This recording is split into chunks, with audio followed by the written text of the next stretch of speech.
kẹ́yìn èèyàn wa jákèjádò àgbáyé ọ̀dẹ òdùnbí Olúwatóbilọ́ba Fásùgbà lórúkọ mi. Bẹ́ńbẹ́yẹ́kẹ́ lẹ̀ ń pè mí lónìí, ẹ̀ tún wò ó lóní Bẹ́ńbẹ́yẹ́kẹ́. Bẹ́ẹ̀ bá gbàgbé àwọn tó ti mọ́ tẹ̀lé wa lórí ètò yìí, ọ̀pọ̀ wọn ni wọ́n ti pè mí láìpẹ́ yìí tí wọ́n sì ní ara àwọn àsọtẹ́lẹ̀ táwọn wòlíì kan ń sọ ó máa ń rí bẹ́ẹ̀. Wọ́n ti wá tọ́ka, wọ́n dárúkọ Prophet Kashimawo Tèmítọ́pẹ́ Solomon. Mo sì ní wọn lójú òpó wa ń bí ní dédé àsìkò yìí. Mo kí yín o, ẹ kú dédé àsìkò yìí. Yes sir, Olúwa wà pẹ̀lú yín o. Agbára Ọlọ́run ọ̀gágun yìnyín ká kí gbogbo àwọn èèyàn tó ń wò wá káàkiri àgbáńlá ayé. Ìlérí Ọlọ́run yóò wá sí ìmúṣẹ lórí ayé wọn. Àmín. Àlàáfíà Ọlọ́run yóò ti dájú fún wọn lórúkọ Jésù. Àmín. Lára àsọtẹ́lẹ̀ kan tẹ́ ẹ sọ níbi ètò kan tó wáyé kọjá tí a ti fọ̀rọ̀ wá yín lẹ́nu wò, tẹ́ ẹ sọ wípé orílẹ̀-èdè Amẹ́ríkà sì ń bù á mì tìtìtìtì pẹ̀lú bí àwọn ọmọ Nàìjíríà tó wà lọ́hùn-ún àtàwọn ọmọ ilẹ̀ adúláwọ̀ míì bí wọ́n ṣe bẹ̀rẹ̀ sí fi hàn sọwọ́ sílé lẹ́yìn ìgbà tí Trump bá wọlé. Ó mọ̀ tí wá rí bẹ́ẹ̀ báyìí, ariwo sì ti sọ nígboro. Gẹ́gẹ́ bí ìránṣẹ́ Ọlọ́run kí lẹ tẹ́ lè sọ lórí eléyìí? Lákọ̀ọ́kọ́ náà a dúpẹ́ lọ́wọ́ Ọlọ́run ẹni tí ó máa ń fi nǹkan hàn wá tí Ọlọ́run dẹ̀ ń jẹ́ ká sọ tí Ọlọ́run sì ń bùlá fún ọ̀rọ̀ ẹ̀. And then ó sì láwọn nǹkan kan náà tó yẹ pé tọ́lọ́run bá fi hàn ó ń ṣe pé kó ṣe wípé ká fi àdúrà yìí dànù ni. Àwọn nǹkan míì wà ńbẹ̀ tí a ti fi àdúrà yìí dànù. Ó láwọn nǹkan tó yẹ pé kò lè ṣaláì má ṣe tó jẹ́ búburú. So ẹni tó bá kàn jẹ́ ọmọ Ọlọ́run ní kòríta yẹn, ààbò Ọlọ́run yóò dájú lórí ẹ̀. Lórí ìbéèrè tí ẹ béèrè, mo fẹ́ kí gbogbo àwọn ọmọ Nàìjíríà pàápàá jùlọ ní Amẹ́ríkà, àwọn ni mo fẹ́ bá sọ̀rọ̀ ní wákàtí, àwọn ni mo fẹ́ bá sọ̀rọ̀ ní ìṣẹ́jú yìí. Nítorí wípé Olúwa sọ fún mi nígbà tó Olúwa bá mi sọ̀rọ̀ nígbà yẹn lọ́hùn. Olúwa ní Trump yìí ó ń bọ̀ pẹ̀lú ìdá méjì, pé ìdá méjì ló wà lọ́wọ́ ẹ̀ tẹ́ bá rántí. Ó ní ìkan fún rere, ìkan fún ìdàkejì. Tí ìdàkejì ló ń ṣiṣẹ́ lọ́wọ́, tí rere náà ṣì ń bọ̀. Tí ìdàkejì yẹn ó ní pé àwọn tí ò níwèé wọn dá wọn padà sí ìlú wọn. Ṣùgbọ́n nǹkan kan wà ńbẹ̀.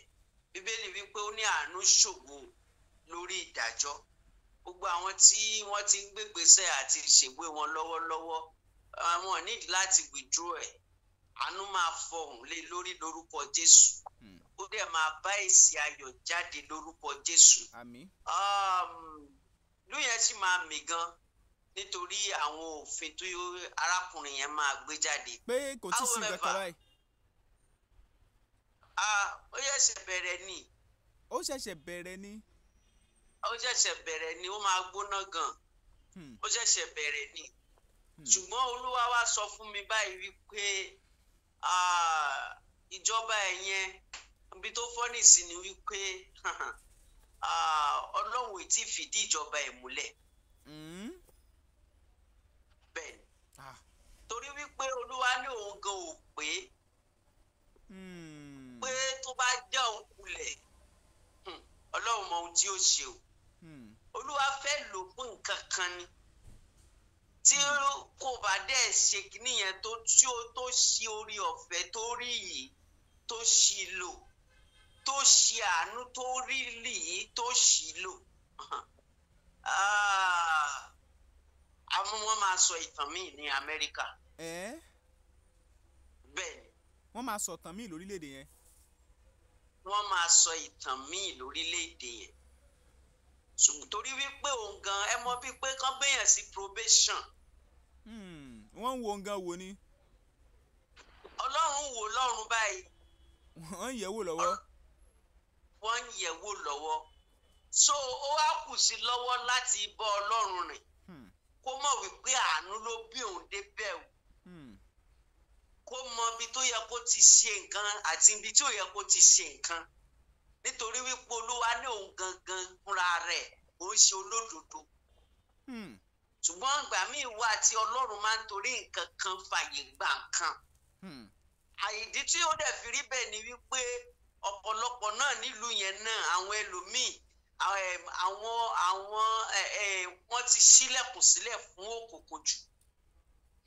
tí Ọlọ́run ṣe tó dẹ̀ fẹ́ fi yé wọn wípé òun ni Ọlọ́run òun sì ní Olúwa ọba àwọn ọba, a lè wí lè ṣe, a lè ṣe lè wí. Mo fẹ́ kí àwọn ènìyàn kó mọ̀ wípé Ọlọ́run torí wọn, Jésù Kristi ó torí titi yín dé adé ẹ̀gún wípé kó má bàa ṣẹ̀sín. Àdúrà ni mo gbà fún gbogbo àwọn èèyàn wa káàkiri ní orí ní Amẹ́ríkà yẹn pàápàá jùlọ ní wákàtí ní ṣẹ̀sín tọmọtọmọ. Ohun tí ẹ béèrè jẹ́ ohun tó lágbára. Màmá kan pè mí lánàá, wọ́n sọ wọ́n ní àwọn ò mà lè jáde nu ilé báyìí pé ṣe ìṣọwọ́ tí wọ́n fi ń kó àwọn èèyàn wípé ó ní agbára, ó ní agbára. Lórúkọ Jésù, àánú kú o, nítorí titi yín Ọlọ́run yóò ṣàánú, Olúwa yóò ṣàánú. So ohun tí mo kàn lè sọ ni wípé káwọn ènìyàn wa àkókò láti di Ọlọ́run mú ni. Nítorí ọ̀fẹ́ Kristi, èmi gẹ́gẹ́ bí ìránṣẹ́ Ọlọ́run gbàdúrà fún gbogbo yín, àtẹni tí mi ò mọ̀ àtẹni tí mo mọ̀, wípé ohun tó ń ṣẹlẹ̀ lọ́wọ́lọ́wọ́ yìí kò ní bí ìdààmú fún yín, kò ní bí wàhálà fún yín. Àánú Ọlọ́run yóò kó wọn yọ. Gbogbo ẹ̀yin tó dẹ̀kù tí ìwé ti wà lórí kinní, lórúkọ Jésù, àánú Ọlọ́run gba ìwé náà jáde. Ojú rere tẹ́ nílò tí adájọ́ yóò fi approve ẹ̀, tẹ́ fi gba work permit, tẹ́ fi ṣe gbogbo ẹ̀, lórúkọ Jésù Ọlọ́run yọ̀ǹdẹ̀, Olúwa yọ̀ǹdẹ̀, Olúwa yọ̀ǹdẹ̀, Olúwa yọ̀ǹdẹ̀, lórúkọ Jésù. Olúwa dẹ̀ bá mi sọ ṣe rí ìmùgàn ní orílẹ̀-èdè wa Nàìjíríà yìí. Lára ohun tí Olúwa bá mi sọ náà nípẹ̀rẹ̀ ọdún mo fẹ́ emphasize lé lórí. Ìjàmbá iná ṣẹlẹ̀ lọ́dún tó kọjá, ṣùgbọ́n Olúwa ní ká gbàdúrà gidigidi lọ́dún yìí. Torí wípé ó tún fẹ́ mú ọwọ́ tó ní agbára jù tàtẹ̀yìn wá yọ. Olúwa ní ọdún yìí òkùnkùn, bẹ́ẹ̀ ni ọ̀rọ̀ tí Olúwa bá mi sọ Sunday ni mò ń sọ fún yín. Olúwa ní lọ́dún yìí òkùnkùn pinnu láti pa ọ̀pọ̀lọpọ̀, láti pa ọ̀pọ̀lọpọ̀. Ṣùgbọ́n lórí gbogbo ẹ̀yin olólùfẹ́ wa, ẹ̀yin tẹ́ ń gbọ́ wa, ẹ̀yin tẹ́ tẹ́ ṣe olólùfẹ́ wa tẹ́ ń wò lọ́wọ́lọ́wọ́, lórúkọ Jésù ni mo pa láṣẹ. Nítorí pé a kọ wípé ìwọ kì yóò kú ikú kúkú kan kó gbogbo ṣe yíyẹ kó lè máa ròyìn iṣẹ́ ìyanu Olúwa nílẹ̀ alààyè. Ò ní kú lórúkọ Jésù. Gbogbo májẹ̀mú ikú òjijì parẹ́ lórúkọ Jésù. Oníṣẹ́ ìparun ó ti jáde síta, òkùnkùn ti rán síta, Sátánì ti rán síta. So ẹ jọ̀ọ́ mo rọ̀ àwọn èèyàn wa, Olúwa ní ká kìlọ̀ gidigidi. Ẹ jọ̀ọ́ ẹ̀yin tẹ́ ẹ ní gáàsì tẹ́ ẹ ṣe, ẹ jẹ́ ká kíyèsí, ká kíyèsára gidigidi. Ẹ jọ̀ọ́ kí oníkálukú má fi iná ṣeré.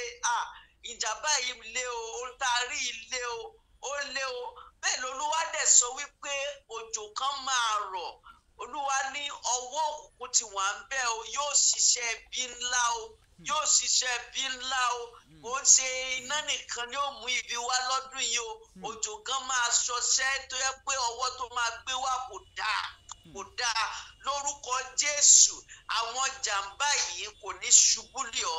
Nítorí wípé ní ilẹ̀ náà, nígbà tí wàhálà dé bá àwọn ọmọ Íjíbítì, nǹkan kò ṣẹlẹ̀ sáwọn ọmọ Ísírẹ́lì ní ilẹ̀ Góṣẹ́nì tí wọ́n wà. Ǹjọ́ bá ti rí ẹ̀jẹ̀ lórí ìlú ilé yẹn, áńgẹ́lì panirun á sì ré wọn kọjá. Ẹ̀jẹ̀ Jésù Kristi Olúwa ó lẹ̀ mọ́ ọ lára, ó lẹ̀ mọ́ àwọn ọmọ rẹ lórúkọ Jésù. Bẹ́ẹ̀ ni Olúwa dẹ̀ sọ fún mi wípé ọdún yìí ó jẹ́ ọdún ìgbédìde tó tayọ. Ẹ gbọ́ mi, mo fẹ́ káwọn èèyàn múra sọ̀rọ̀ wọn gẹ́gẹ́ bí mo ṣe máa ń sọ. Ọdún yìí jẹ́ ọdún ìgbédìde tó tayọ. Agbára Ọlọ́run máa gbé ọ dìde. Agbára Ọlọ́run, bẹ́ẹ̀ ni lo 1 Samuel chapter 2 6 to 8 fi gbàdúrà. Ìgbédìde tó tayọ, ìwọ tó ń múni láti inú erùpẹ̀ tó ń mú jókòó pẹ̀lú àwọn ọba. Ọlọ́run fi ọwọ́ agbára rẹ gbé mi dìde ní wákàtí pẹ̀lú àdúrà. Kí wọ́n Ọlọ́run, kí wọ́n fúnra rẹ gbàdúrà pẹ̀lú Ọlọ́run pé Olúwa, àkókò ìgbédìde mi ti tó, Olúwa yóò sì gbé ọ dìde. Bẹ́ẹ̀ dẹ̀ ni Olúwa fi yé mi, ó láwọn kan tó yẹ wípé ọlọ́pàá òkùnkùn ti mú wọn ní ìgbèkùn, àwọn ló mú wọn lẹ́rú, àwọn ló ń fi wọn ṣiṣẹ́. Eléyìí mú àwọn ọ̀pọ̀lọpọ̀ èèyàn wa nílùú òyìnbó wọ́n ń ṣiṣẹ́ lóòótọ́ ṣùgbọ́n láti bí 20 ọdún 15 years tẹ́lòmíì ti débẹ̀ 30 years kò rí nǹkan ṣe sí Nàìjíríà kò rí nǹkan ṣe lọ́hùn alárìn ó ti mú dání ó fi ń ṣiṣẹ́ kò sírú ẹni bẹ́ẹ̀ ò sì lè lákòjọ mo pa á ní àṣẹ lórúkọ Olúwa ọlọ́pàá òkùnkùn tó fi ọ́ ṣiṣẹ́ tí ò jẹ́ kí àkójọ kó wà fún ọ lórúkọ Jésù ó bọ́ nínú ìgbèkùn rẹ̀ Olúwa tú ọ sílẹ̀ nínú ìgbèkùn rẹ̀ Olúwa já ìdè rẹ̀ nínú ìgbèkùn ẹ̀ irú àwọn èèyàn bẹ́ẹ̀ kí wọ́n ka Psalm 144 nígbà méje Psalm 144 nígbà méje kí wọ́n kà sínú omi kí wọ́n fi wẹ̀ kí wọ́n gbàdúrà yẹn Olúwa yọ mí nínú ìgbèkùn ọlọ́pàá òkùnkùn àfiniṣiṣẹ́ tí ò jẹ́ kí n ní àkójọ láyé bẹ́ẹ̀ ni Olúwa Ọlọ́run àwọn ọmọ ogun wí Olúwa dẹ̀ sọ fún mi pé Queen Naomi wọ́n gbọ́dọ̀ sìnkún fún àdúrà o pé kò tí ì tán bẹ́ẹ̀ dẹ̀ ni gbogbo àwa olólùfẹ́ wúmà yìí ìránṣẹ́ Ọlọ́run yìí a gbọ́dọ̀ fi àdúrà àwọn arábìnrin lọ́wọ́ gidigidi nítorí wípé òkùnkùn yẹn kàn dìde ó dìde tán ni ṣùgbọ́n nítorí pé a kọ́ wípé ìdí ni ọmọ Ọlọ́run fi wá láti pa iṣẹ́ ìṣòro ohun tí màá rọ̀ wọ́n rèé wípé lákòókò yìí àkókò láti súnmọ́ Ọlọ́run ni ọ̀rẹ́ bí Jésù kò sí láyé yìí Jésù nìkan lọ̀rẹ́ òtítọ́ ọ̀rẹ́ ayé lẹ́kọ̀ọ́ wá sí ilẹ̀ o Jésù nìkan ni ọ̀rẹ́ òtítọ́ ẹ bá mi fi fọ́nrán ìránṣẹ́ sí Queen Naomi àkókò rèé láti súnmọ́ Ọlọ́run gidigidi ju ti àtẹ̀yìnwá lọ Jésù ọ̀rẹ́ òtítọ́ ni yóò kó wọn yọ yóò sì yọ wọn bẹ́ẹ̀ ni Olúwa sì sọ fún mi pé àmàdíbìlì tòlí karabakasada ní ọdún yìí náà ní kọ́dún yìí tó dá sí méjì àwọn àjálù kan yóò ṣẹlẹ̀ láàrin àwọn lọ́balọ́ba láàrin àwọn lọ́balọ́ba Ọlọ́run fẹ́ mọ̀ọ́mọ̀ fàyè gba nǹkan kan nítorí wípé tó mi ní sọ́jú bẹ́ẹ̀ yẹn lọ kókó bẹ́ẹ̀ náà ni wípé tá a bá sọ àwọn nǹkan kan a máa fi gbàdúrà lé lórí àdúrà mi ni wípé gbogbo àwọn ọba wa pàápàá jùlọ ní ilẹ̀ Yorùbá lórúkọ Jésù àánú Ọlọ́run kò fọhùn fún wọn o ṣùgbọ́n gbogbo ẹ̀ jùlọ ni wípé kárí wípé àwọn bàbá wa tó jẹ́ ọba yìí kárí wípé ìfẹ́ àwọn ènìyàn ní ìlú ni wọ́n lépa pé kò kí ń ṣe ìfẹ́ tara wọn kò kí ń ṣe ìmọ̀ tara wọn nìkan tí wọ́n bá ó ní ọ̀nà àbáyọ sí ohun tó ń bọ̀ yìí o ó ní ọ̀nà àbáyọ sí ohun tó ń bọ̀ yìí o ó ní ọ̀nà àbáyọ sí ohun tó ń bọ̀ yìí dẹ́ẹ̀dẹ́ ni àwọn kan sọ pé bóyá Aláàfin Ọ̀yọ́ tuntun tọ́jẹ́sẹ̀ yàn yóò ṣe kinní kan lórí ìtẹ́ kinní kan yóò ṣẹlẹ̀ lórí ìtẹ́ ẹni tí àánú bá wà lórí ẹ ó wà lórí ènìyàn o ẹni tí àánú bá wà lórí ẹ ó wà lórí ènìyàn o ó wà lórí ènìyàn kó kálukú ni kó múra sí ọ̀rọ̀ rẹ̀ ó ti débẹ̀ náà bẹ́ẹ̀ ni wọ́n ti jọba iná pé bóyá nǹkan kan ikú òjijì kíní kankan yóò ya wèrè kúrò lórí ìtẹ́ tí àwọn kan sọ tó bóyá ohun tí àwọn rí nìyẹn ṣùgbọ́n gbogbo ẹ̀ jùlọ ló wá ní pé kí gbogbo ènìyàn kó mọ̀ wípé ọwọ́ àánú òun wà lára ọba yẹn kò jù bẹ́ẹ̀ ọwọ́ àánú ó wà lára ọba yẹn ohun tí màá sọ náà ni wípé gbogbo ènìyàn náà la nídìí àánú Ọlọ́run ní kòríta tó yẹ káàánú fọhùn fún ẹ lórúkọ Jésù àánú á sọ̀rọ̀ fún ẹ á change status yẹn ní ọdún yìí ipò tó rò pé o lè dé wà débẹ̀ ohun tó rò wípé o lè ṣe mọ́ ní 20 years ago ní orí ọ̀fẹ́ Ọlọ́run ní rere ni o wà á ṣe lọ́dún yìí ọdún yìí ni wà á gbé rere ṣe bẹ́ẹ̀ ni Olúwa Ọlọ́run àwọn ọmọ ogun wí Olúwa dẹ̀ sọ fún mi pé kí àwọn òbí lọ́dún yìí kí wọ́n má ti àwọn ọmọ wọn ṣe ìgbéyàwó tipátipá kí wọ́n gbàdúrà gidigidi kí wọ́n má máa wò pé lágbájá ti márì tàmẹ̀dò márì kíní kan márì ó yá ìwọ náà lọ lé ọkọ tó Ọlọ́run ní jẹ́ kẹ́ ẹ ti ọmọ yín lọ lé ìyà lọ lé ẹkún lọ lé ìbànújẹ́ kí gbogbo òbí kó kíyèsára ní àkókò yìí o ò nílò láti wo ti àwòkọ́ṣe ọmọ kan fi ṣe tiẹ̀. God makes all things beautiful in his own time. He makes all things tí àkókò ọmọ ẹ bá wọn ò ṣègbéyàwó ọmọ tiẹ̀ mọ́ tiwọn wọn ò ṣe mọ́ ẹni tó bímọ tí pé ọmọ lágbájá ti bímọ kò bí ọmọ tiẹ̀ mọ́ tiẹ̀. Mo fi wákàtí gbàdúrà tọkàntọkàn ẹni tó pè mí tó yàn mí àti nípa ìgbọ́wọ́lé àwọn àgbààgbà lórí ayé mi. Gbogbo ẹ̀yin tẹ́ ti wà ní ilé ọkọ 5 years 6 years 7 years 10 years tí ẹ̀ tí gbé ọmọ jó Olúwa ṣí yín nínú kí oṣù mẹ́ta tó pé ọlẹ̀ ayọ̀ sọ nínú ẹ̀ ọlẹ̀ ayọ̀ sọ nínú ẹ̀ ọlẹ̀ ayọ̀ sọ nínú ẹ̀ ọlẹ̀ ayọ̀ sọ nínú ẹ̀ lórúkọ Jésù. Nítorí lọ́dún yìí nítòótọ́ ìgbéyàwó yóò pọ̀ ṣùgbọ́n fún àwọn tí àkókò wọn ti tó ni o fún àwọn lákòókò wọn ti tó ni o má torí pé òun gbọ́ pé eléyìí márì kò ti ọmọ ẹ sí free kò ti sí free náà tó bá ti sí free ó ní ó jẹ gbà ẹ ó ní ó jẹ yẹ lórúkọ Jésù ọmọ yín lọ́kùnrin ọmọ yín lóbìnrin kò ní bá lórúkọ Jésù Kristi. Bẹ́ẹ̀ dẹ̀ ni wòlíì Ìbàdàn lèmi àlàáfíà jọba lọ́yọ̀ state àlàáfíà jọba nìbàdàn ní gbogbo ìgbà ni màá máa sọ gbogbo àwọn tó máa ń ríran kíní kan nìbàdàn tàbí kásìgbè nìbàdàn kíní kan nìbàdàn ayé ìdànù ìran ẹbí ò ní ṣẹ lórúkọ Jésù àbò Ọlọ́run dájú lórí ìpínlẹ̀ Ìbàdàn lórí Ọ̀yọ́ state lórúkọ Jésù ìmọ̀ òkùnkùn gbogbo ó sì di asán bẹ́ẹ̀ ni Olúwa Ọlọ́run àwọn ọmọ ogun wí. So ọdún yìí it is a strategic year that God will lift his people. Olúwadẹ́ni ká kìlọ̀ àwọn onígbéraga kò sáyè fún lọ́dún yìí.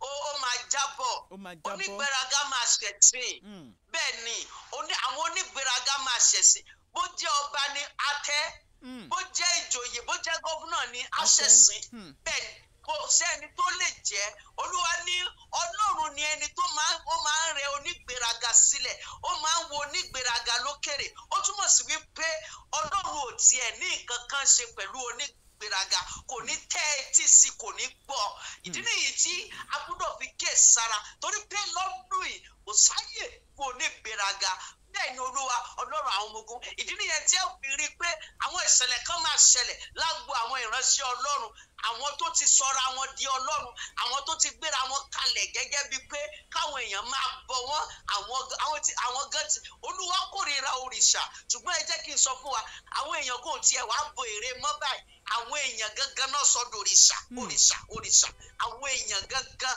náà sọ dòrìṣà Olúwa dẹ̀ ní kí àwọn ìránṣẹ́ Ọlọ́run kó kíyèsára gbogbo ìránṣẹ́ Ọlọ́run Ọlọ́run bá lò wá ó lò wá ni tọ́lọ́run bá bẹnu wa sọ̀rọ̀ tó ṣe àánú larí gbà kò ń ṣe pé kinní kankan má sọ̀rọ̀ ẹ di òrìṣà má sọ̀rọ̀ ẹ di àkúnlẹ̀bọ tí àwọn èèyàn ó máa ṣègbè rántí pé oore ọ̀fẹ́ nìkan lórí gbà o. Olúwa lóun máa kọlù àwọn ìránṣẹ́ Ọlọ́run lọ́dún yìí bẹ́ẹ̀ ni ọ̀rọ̀ tí mo sọ ẹ̀kọ́ gọ́fúnà ó kọ president gbogbo wa Senate House of Assembly ló kàn onígbéraga Olúwa yóò rẹ̀ sílẹ̀ láàrin àwọn olórin ayé yìí bẹ́ẹ̀ ni àwọn onígbéraga àwọn ẹ̀kàndédé rí pé wọ́n tẹ́ gidi tẹ́ oríṣiríṣi bẹ́ẹ̀ yẹn ló máa ṣẹlẹ̀ bẹ́ẹ̀ ni Olúwa Ọlọ́run àwọn ọmọ ogun wí. ẹ ṣe ẹ jẹ́ kí wá ẹ jẹ́ kí bẹ́ẹ̀ dẹ̀ ní ẹjọ́ ká fi ogun adigunjalè bú pàápàá jùlọ bẹ́ẹ̀ ni ní Ọ̀yọ́ state ká fi bú bẹ́ẹ̀ ni ohun tí wàá sọ̀rọ̀ pé ogun adigunjalè kò ń ṣe àwọn olè wá jí oúnjẹ nínú ilé o àwọn ètò lágbára jù bẹ́ẹ̀ yẹn lọ là ń sọ wípé kán fọ́ báǹkì kan ṣe ẹ jẹ́ ká gbàdúrà gidigidi ẹ jẹ́ ká gbàdúrà gidigidi lórúkọ Jésù ààbò Ọlọ́run dájú o ibi ò ní ṣẹlẹ̀ o lórúkọ Jésù níbi gbogbo tí wọ́n bá ti ń kọ́ ẹ̀wọ̀n ibi yìí jọ láti ṣe Olúwa tú wọn láṣìírí ọwọ́ pálábá wọn yóò ti ṣẹ́gi lórúkọ Jésù Kristi Olúwa wa. Àmín. Ṣé rí ẹ jẹ́ kí n mú ọ̀rọ̀ mi látòrí títí ọ̀rọ̀ àwọn ará òkè òkun yẹn padà lásìkò yìí mo ń rí lórí status àwọn èèyàn kan tí wọ́n ń kọ síbẹ̀ àwọn míì tiẹ̀ ń sọ wọ́n ní Ọlọ́run mú wọn kí náà wá lọ òkè òkun kán jẹ́ ètè mọ́ bọ̀ nílé báyìí ilé làbọ̀ sinmi oko àwọn tí ń dàbí pé wọ́n ń yọ àwọn ẹlòmíì yìí kí ni tẹ́ lè sọ nípa wọn.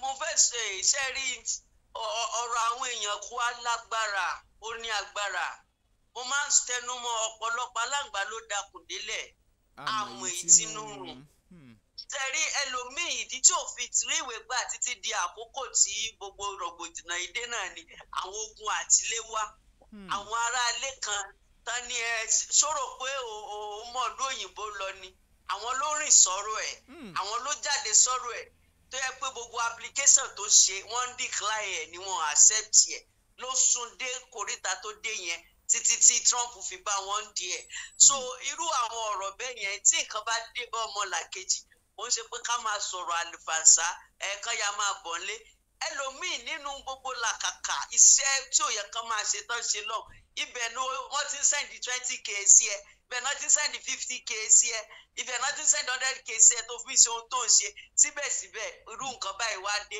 tó yẹ ká máa gbàdúrà fún wọn òun yọ̀ wọ́n irú tẹni náà máa dé kò lè ẹnìyẹn náà fúnrúgbìn ni so tí nǹkan burúkú bá ṣẹlẹ̀ sọ́mọlàkejì èèyàn gbọ́dọ̀ kíyèsára torí lákòókò yẹn ohun tó bá sọ irúgbìn ni ohun tó bá ṣe irúgbìn ni so ohun tó bá dẹ̀ gbìn ni wàá ká èmi kàn máa rọ ọ̀rọ̀ àwọn èèyàn bẹ́ẹ̀ ni pé kí wọ́n tí yóò bá mọ ohun tó fẹ́ sọ kó gbẹ́nu dákẹ́ ó ti dandan ni kéèyàn sọ̀rọ̀ bẹ́ẹ̀ ni tíyàn ó tún fi wá sọ ohun tí ó fi mú wọnú ìgbèkùn tí ó mú wọnú ìdè mo rò pé àdúrà tí gbogbo àwọn èèyàn yìí nílò lọ́dọ̀ wa lákòókò yìí ni wípé kí àánú Ọlọ́run kó fọhùn fún wọn ohun tí wọ́n ti kí ìdí lọ wọn síbẹ̀ yẹn kó má jà sí asán kó má jà sí èkúté òfo ṣùgbọ́n ṣe mọ̀ pé àwọn ọ̀tá ilé kan wà tó yẹ pé àwọn ti fi èpè tẹ̀lé wọn wọ́n fi èpè sìn wọ́n ni lágbájá lọ kò sọ fún mi ṣe bọ́mọ mi ló yẹ kó mú lọ kò mọ́ ọmọ mi lọ ojú ẹ̀ yóò rí ẹgbà tó bá fi máa dé àwa gò ti jù lọ